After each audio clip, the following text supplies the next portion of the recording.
Well, as a pastor, I believe that Titus 1:9 tells us that we are to do two things. We're to teach the truth of God's Word, but we're also to expose false doctrine.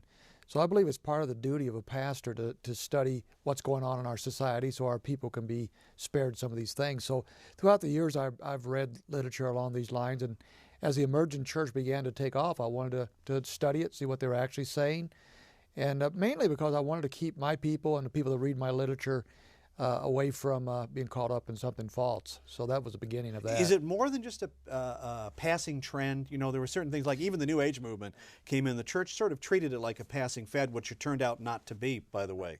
I don't really think it's a passing fad. I think it'll morph. I think it's already changing and will continue to change. But I think the roots are there and will continue on for foreseeable future. Okay, if we talk about the emerging church, Yes. One thing that's very hard to pin down with a lot of people who research in this area is a good definition of what we would say emerging church is. And then there's a thing known as the emergent church. Right. So start with emerging church.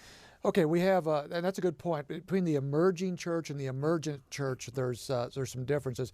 The movement is really not that old. If you go back, it's not really over 10 years old as a movement.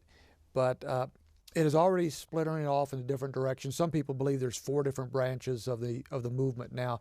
But the 2 major branches are emerging and emergent.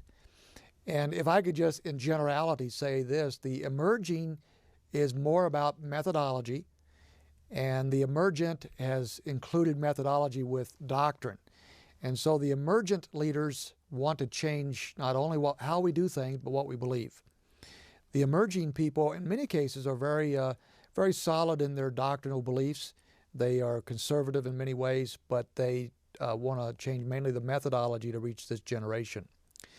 But I might want to say a word then out of the backdrop. Where did all this come from? Why is it here? Yeah. And it comes out of the postmodern mindset that many of our young people are involved in today through the educational system and the media and the philosophies that have infiltrated the younger generation, the 30s down. Have all grown up in this postmodern mindset, especially in the education and the media. And the postmodern, there's lots of things about postmodernism, but in general, postmodernism challenges the issue of absolute truth, absolute universal truth.